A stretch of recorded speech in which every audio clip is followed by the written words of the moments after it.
C.1.2. A new SARS-CoV-2 variant, C.1.2, which causes COVID-19 disease, has been on the headlines in recent times.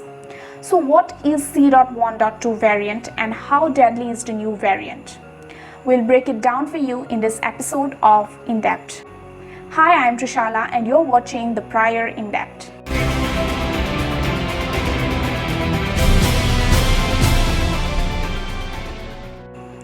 To begin with, C.1.2 is a SARS-CoV-2 variant.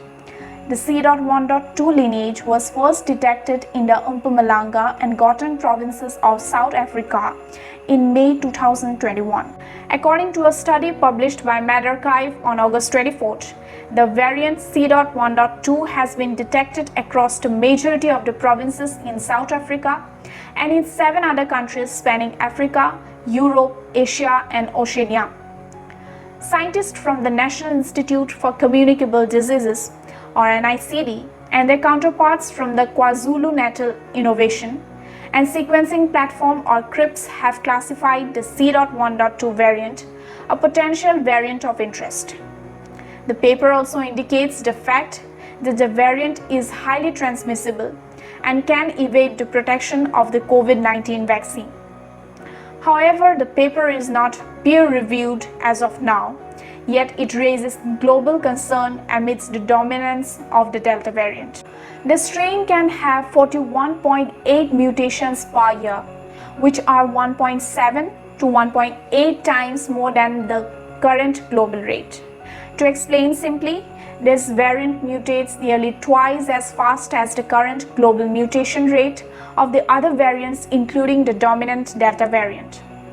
So far, more than the half of the C.1.2 sequences have 14 mutations. So is the variant listed in WHO's variant co-concern or variant of interest? Not yet. The National Institute for Communicable Disease is continuously monitoring the frequency of C.1.2 and examining its behavior. Various tests are in progress to accumulate conclusive data on the impact of the mutations it possesses on infectious and vaccine resistance. The variant is yet to fulfill WHO's criteria of the listing. In a tweet thread, American epidemiologist and WHO technical lead Maria Van Kerkhove said that WHO is collaborating with global scientists including South Africa, where the variant was first detected. One of her tweets reads, "WHO has regularly been discussing with South African researchers about their work on sequencing throughout the COVID-19 pandemic. We are grateful for researchers in South Africa who first presented their findings on variant C.1.2 to the WHO Virus Evolution Working Group in July 2021. The C.1.2 lineage has drawn the attention of global scientific community. The primary reason behind it is that, despite the low rate in the population, it possesses mutations within the genome similar to those in variants of interest and variants of concern like the Delta variant, as well as some additional mutations."